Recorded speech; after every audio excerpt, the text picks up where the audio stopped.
I trusted him with everything and he destroyed me. My best friend, Liam, isolated me, humiliated me online, and lied to everyone I cared about. The betrayal was relentless, calculated, and devastating. I thought he was my brother, but what he did next left me completely alone and shattered. You won't believe how far he went. I never thought the person who would destroy me wasn't some stranger, but the guy I used to call my brother. It started on a Friday night, the kind of night that was supposed to remind me I still mattered. My phone buzzed with a notification Liam had tagged me in a post. I opened it without thinking, expecting some inside joke of meme only the two of us would get. Instead, what I saw made my stomach drop so violently I thought I was going to throw up right there on my bed. It was a picture of me at a party. Not a flattering one either. Someone had caught me mid-bite with food in my mouth, sweat plastering my head down, eyes red from exhaustion. The caption written above it by my best friend read, "This is why nobody invites him anywhere, walking embarrassment." Within seconds, the comments poured in. Elmar, who even let him in? Bro looks like a raccoon that lost a fight. Imagine being friends with that. Each comment was a knife. But what killed me wasn't the strangers laughing, it was Liam himself replying to them, stoking the fire. Trust me, I tried to ditch him. He doesn't get the hint. He follows me around like a stray dog. Y'all don't know how pathetic he really is. That word pathetic hit me harder than any insult in my life. Because it came from the one person I had trusted, defended, and leaned on when the world already felt hostile enough. I sat there, phone trembling in my hands, chest tightening until I could barely breathe. I called him immediately, my voice already cracking. "Liam, what the hell is this? Why would you post that?" He answered casually, like nothing was wrong. "Relax, dude, it's just a joke, everyone's laughing, don't take it so seriously." I wanted to believe it was just a joke. God, I needed to believe it. But then I heard voices in the background of voices of people I thought were my friends, our friends. One of them said, loud enough for me to catch, "Tell him to quit crying, bro. He's just dead weight." Liam chuckled. He didn't mute himself, didn't step away. Just laughed with them. "You hear that?" he said.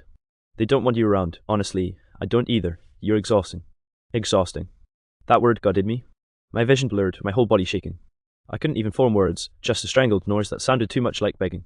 "Come on, man," he continued, voice dripping with mockery. "You really thought you were part of this group? Look at the comments, look at what people think of you. They're just saying out loud what we've all known for years." "We?" My voice cracked like glass. "Yeah, everyone. Nobody likes you, dude. I've just been too nice to say it until now." I don't remember dropping the phone, but I remember the sound it made hitting the floor. My chest felt like it was caving in. I called over, gasping like I couldn't get enough air.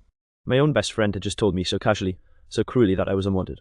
The notifications kept buzzing, lighting up the room with fresh humiliation. Every ding was another wave of laughter at my expense, another confirmation that I was alone. My mom knocked on my door then. "Sweetheart, you okay in there?" I wanted to answer. I wanted to say something, anything, but my throat locked up. My body betrayed me, frozen in a storm of shame and heartbreak. The sound of her footsteps walking away broke me even more. Because in that moment, I didn't just feel abandoned by my so-called friends, I felt like even my own mother couldn't hear the silent screaming inside me. When I finally picked the phone back up, there was one last notification. A private message from Liam himself. It read, "Do yourself a favor, stop showing up, nobody wants you here." I stared at that message until the words blurred, my tears burning hot streaks down my face. And for the first time in my life, I believed him. I believed I was truly, utterly alone. But what I didn't know then, the part that makes my hands shake as I write this, is that this was just the beginning. The post, the comments, the cruel words. That was only step one in Liam's plan. The real betrayal was still waiting. Before everything shattered, Liam was the one person I would have trusted with my life. We met when we were kids, 11 years old, 6th grade, awkward and small in a world that already seemed built for people bigger, louder, cooler than us. He was the first person to sit with me at lunch after weeks of me eating alone. "You like Halo?" he asked, pointing at the doodle I'd made in my notebook. From that day forward, it was like we were inseparable. We played Xbox until 2 a.m, shared secrets and whispers during sleepovers, and built this image of us against the world. When my dad walked out, Liam was the one who stayed up with me on the phone while I cried. He was the one who swore that he'd never leave me like that. "We're brothers, man. Blood doesn't mean anything. I got you." I believed him. With everything in me, I believed him. Looking back, there were red flags. But at the time, I thought they were normal. Like how he always had to be the one in control of every hangout. If he wanted to stay in, we stayed in. If he wanted to leave a party early, we left. And if I ever tried to make plans without him, he'd psycho guilt trip me until I cancelled. I thought it was loyalty. Now I see it for what it was, control. Or how he joked at my expense constantly. "Don't trip over your words again, man. You're lucky I'm your friend. Nobody else would put up with you." Everyone laughed, and I laughed too, because that's what you're supposed to do, right? Laugh it off. But sometimes, when the laughter died down, he'd look at me with a smirk that wasn't friendly. It was smug. Like he was reminding me where I stood. High school made everything worse. He was charismatic. Magnetic in a way I could never be. People gravitated toward him. He joined the soccer team, got invited to every party, started dating a girl everyone thought was untouchable. And somehow, he always made sure I stayed close enough to remind me I needed him, but never close enough to shine on my own. The more I think about it, the clearer the pattern becomes. He didn't just want to be my friend. He wanted to be my lifeline, the only one. There was this night sophomore year when I tried sitting with a different group at lunch. They were just kids from my history class, nothing special, but I wanted to see what it was like not orbiting Liam for once. Within minutes, Liam appeared behind me, clapped a heavy hand on my shoulder, and said loudly, "Hey, man, these aren't your people. Come sit with me." The table laughed awkwardly. I went with him, embarrassed, because what else was I supposed to do? Later, he pulled me aside. "Don't ever do that again. You don't need them. You got me." It sounded protective back then. Now it feels like a chain I willingly locked around my own neck. By the time we hit 19, he had me exactly where he wanted me. Isolated. Dependent. If he wanted to hang out, I was there. If he ignored me, I was home alone. My social world shrank down until it was basically just him. And then came her. Emily. She was new to our group, funny in this sharp, dry way that drew attention without her even trying. The first night she came round, she smiled at me more than once. Nothing flirty, just kind. But Liam noticed. He always noticed. After that, the little digs got sharper.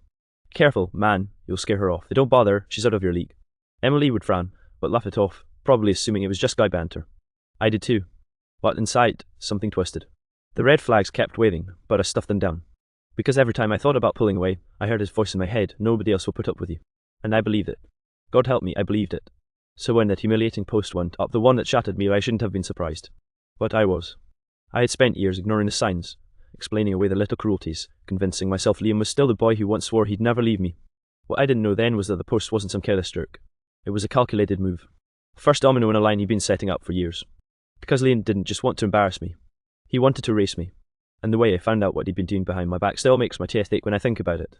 The revelation hit me like a truck. I wasn't prepared, and nothing in my life could have braced me for it. It started the day after the post went viral. I had barely slept, scrolling through endless notifications, trying to convince myself this was some mistake, some cruel coincidence. But deep down I knew. I knew Liam had planned it. Then, Emily, yes, the same Emily Liam had subtly tried to isolate me from, sent me a message. Just 4 words, "Check the group chat." I hesitated, but curiosity drowned my fear. My hands shook as I opened the chat, and there it was, an entire thread I had never seen before, archived in some hidden corner of our social circle. And every message in that chat was about me. Every single one. Liam had been coordinating it for months. Invitations I never received. Parties I wasn't allowed to come to. Every time someone tried to include me, Liam would subtly sabotage it, texting them lies about me, planting doubts, making it seem like I was the problem. And the worst part? Everyone in the chat, my so-called friends, was laughing along. They weren't coerced, they were entertained. Every humiliation, every isolation, every subtle dig, they had all agreed to participate. I read one message over and over. "He doesn't even realize we've been cutting him off systematically. Feels like his whole life is a lie, lol." My chest tightened. I could feel bile rising. They were actively erasing me from existence, and the person who promised he'd always have my back. Liam. My best friend. My brother. I called him immediately. "Liam, what the hell is this?" The line was silent for a second, then he laughed. Just laughed. "Oh, so you finally found out." "Found out what? That you've been making everyone hate me? That you've been controlling my life like I'm some joke?" My voice broke. "Joke?" he sneered. "You were always a joke, man. I just made it official. People needed a reminder." I couldn't believe the calm cruelty in his voice. This wasn't an argument, it was a confession, like he was proud of the suffering he caused. "Proud?" I whispered. "You're insane." "Not insane, strategic. I've been doing this since sophomore year. Every party you missed, my doing. Every opportunity you never got, my doing. You think you had friends, you didn't. You think you were invited, you weren't." I sank to the floor. My body felt numb, my heart slamming against my ribs like it wanted to escape. How could someone I loved and trusted so deeply be capable of this? Then Emily called me. "I tried to tell you earlier, but I didn't know if you'd believe me. Liam's been isolating you for years. He wanted you completely dependent on him, and now..." Her voice cracked.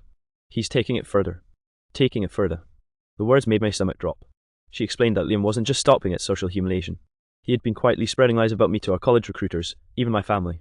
Rumours about laziness, instability, mental health issues, all fabricated. He wanted me completely erased, not just socially, but in every aspect of my life. I vomited in the bathroom. My hand shook so badly I could barely hold the sink. My reflection in the mirror wasn't mine anymore. It was someone hollowed out, a ghost carved by betrayal. The messages kept coming. Screenshots from Liam to mutual friends, texts describing my failings in intimate detail, how he planned to break me without leaving a trace. The evidence was overwhelming. I was being gaslighted, ostracized, and destroyed systematically, ruthlessly, and with a precision that left no room for argument. And the kicker? Even my parents were starting to believe some of the lies. He'd inserted himself as the reliable friend while painting me as unstable. It was so ridiculous, so vicious, that I didn't know where to start defending myself. I felt like I was drowning in betrayal. Every memory with him felt tainted. Every laugh, every late-night conversation, it had all been manipulation. And worse, I realized that the humiliation on social media was only the tip of the iceberg. By the time I collapsed onto my bed, trembling and soaked in tears, one fact was crystal clear. Liam didn't just betray me. He had been erasing me my entire life, and now, the real war had begun. Because what he didn't know was that I wasn't finished yet. I wasn't done fighting. But first I needed to face him. And that confrontation would be nothing like our past friendship. I found him at the party he had organised, the one I wasn't invited to, of course. The moment I walked in, the room seemed to shift. People I thought were my friends gave me sidelong glances, smirks, and whispers. And there he was, Liam, standing at the centre like a king surveying his kingdom of chaos. "Hey," I said, voice trembling, trying to summon the courage I barely felt. "We need to talk." He looked me up and down with that same smug grin, the one that had haunted my nightmares for months. "Oh, we do?" His tone was mocking. "Sure. Everyone, look who's here." The pathetic one finally showed up. Heat rushed to my face, but I forced myself to stay calm. "Cut the axe, Liam. I know everything. The purse, the lies, the manipulation. I know about the group chat, the messages, everything." For a second, his smirk faltered, replaced by a flicker of something like irritation. Then he laughed loud and cruel. "Everything? You've barely scratched the surface, buddy." "Then I'll expose it," I said, voice louder now. "All of it, to our friends, to our families, to anyone who would listen. You can't control everyone anymore." The room went silent. People stopped talking, stopped laughing. I realized too late that this was exactly what he had wanted, to make me the center of attention, humiliated, angry, desperate. "You think you can take me down?" he sneered. "Do you have any idea how long I've been planning this, how carefully I've built it?" I felt my fist clench. "I don't care about your plan. You're a liar, a manipulator, and a coward. And I'm done letting you hurt me." "Done?" she repeated. "You think this ends with you yelling at me? Everyone already knows. Everyone already hates you. I didn't ruin your life, I just showed them who you really are." I shook my head, disgusted. "No, Liam, you ruined my life for your entertainment, and now it's over." I had already sent screenshots of the private chat, the messages, and the lies he told to mutual friends and family, to a group of people who mattered. Within minutes, the fallout started. People were confronting him. His girlfriend, Emily, who had been quietly gathering proof, stepped forward. "You lied about everything. You isolated him, humiliated him, and you expected no consequences." Her voice cut through the room like a knife. Liam's composure cracked, just slightly, but he tried to laugh it off. "Oh, come on. Everyone exaggerates. You're overreacting." No one believed him. The room erupted in anger, accusations, and betrayal directed at him. Texts were read aloud. Screenshots were projected from phones. The humiliation he had inflicted on me was now reflected back onto him, magnified. Then my parents arrived, having been called by Emily, seeing the evidence firsthand. Their faces were a mixture of shock, hurt, and disbelief. My mom's hand shook as she held mine, whispering, "We're so sorry you had to endure this alone." Liam, realizing the scale of his exposure, tried to leave. But someone blocked the door. Security had been called, not for me, but for him. He was being removed for harassment and threats. Legal consequences followed quickly. Messages proving harassment, emotional manipulation, and social ostracism were handed to the authorities. Liam's reputation crumbled. College administrators who had received his lies about me were alerted. Financial opportunities and social standing he had leveraged against me evaporated. And yet, even as justice started to take its course, the psychological damage he had inflicted lingered. I spent days in bed, replaying every memory, every word, every laugh we had shared that had been a lie, a weapon against me. My depression worsened. Anxiety consumed me. But now I had something I didn't have before: evidence, exposure, and the first real taste of empowerment. By the end of that night, Liam was a public pariah. Family, friends, and community members saw him for what he truly was. The betrayal wasn't just personal, it was fully visible, undeniable, and devastatingly public. I sat on the curb outside the party, hands trembling, phone buzzing with messages of support. For the first time in months, I didn't feel entirely alone. And though the path to recovery would be grueling, I knew one thing: the person who had destroyed me would never have that power again. And in the quiet aftermath, I realized something harsher than any humiliation. Liam had revealed the depth of human cruelty, the terrifying capacity of a friend to betray completely. But he had also inadvertently shown me the strengths I had ignored in myself all along. Because sometimes, the most brutal betrayals carve the deepest foundations for survival. The first few weeks after Liam's exposure were a haze of exhaustion, confusion, and raw emotion. My body ached, my chest felt permanently tight, and sleep was a stranger I couldn't summon. Even when the social media storm had calmed, the emotional wreckage remained. I realized that while Liam's actions were visible to the world, the damage he had done to my mind was invisible, insidious, and terrifying. Therapy became my lifeline. I started seeing a counselor recommended by my mom, someone who specialized in trauma and manipulative relationships. At first, I couldn't even articulate what happened. I would cry mid-sentence, words catching in my throat as I recounted the humiliation, the isolation, the deliberate erasure of my life. "You've been gaslighted and manipulated for years," my therapist said softly. "The betrayal is deep, but so is your resilience. We can rebuild the foundations Liam tried to destroy." Rebuild. I liked that word, even as it felt foreign. We worked on boundaries, recognizing manipulative behaviors, and learning to trust my instincts. I started journaling daily, documenting every thought, every lingering fear, and slowly I began to untangle the knots in my mind Liam had tied so tightly. Family played a complicated role. My parents, who had been partially deceived by Liam's lies, made mistakes in their reactions, questioning minor decisions, hesitating to trust my perspective, but ultimately they rallied behind me. I learned to assert myself, demanding honesty and openness from those around me. My mother helped me reconnect with friends Liam had alienated me from, and while some relationships were irreparably damaged, others flourished with newfound transparency and support. Emily became an unexpected pillar. She had always cared quietly, but after the exposure, she stayed close. We talked for hours about boundaries, trust, and betrayal. Her validation was a bond of wounds I hadn't realized were festering. She reminded me that even though I had been isolated, I wasn't unworthy of genuine connection. Recovery wasn't linear. There were days when I would scroll social media, see someone I thought was my friend, and feel a surge of grief or rage. But over time, the intensity lessened. I began exercising regularly, not just for health, but as a ritual to reclaim my body from the trauma of stress and anxiety. I developed new hobbies: photography, hiking, writing that gave me space to process my emotions creatively instead of letting them consume me. One of the hardest steps was reclaiming my own narrative. Liam had made me doubt my worth, convinced me that the world would always reject me and that my voice didn't matter.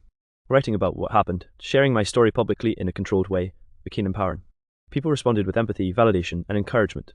Slowly, the shame that had felt permanent started to lift. I also learned to forgive myself, not Liam, not the people who watched, but myself for trusting too deeply, for ignoring the red flags, for allowing my sense of self to depend entirely on someone else.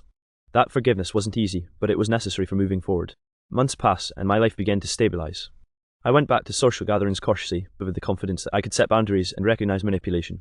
I reconnected with old friends, started new relationships that were healthier, and found a circle of people who valued me authentically. Looking back, the trauma is still there, a scar, a memory that flares up, but it doesn't define me anymore. Liam's betrayal was devastating, unrelenting, and cruel. He shattered trust and isolated me, but he also inadvertently forced me to confront my own resilience, my capacity for self-recovery, and my ability to rebuild a life on my own terms. Now, when I walk into a room, I feel cautious but grounded. I trust myself again, and I know that I am not defined by the cruelty of others. I've reclaimed my narrative, my voice, and my confidence. And though I will always carry the memory of what happened, I've turned the devastation into a source of strength. Liam took years from me, but he didn't take my future. And that realization, bitter, painful, and hard-earned, is the most empowering victory.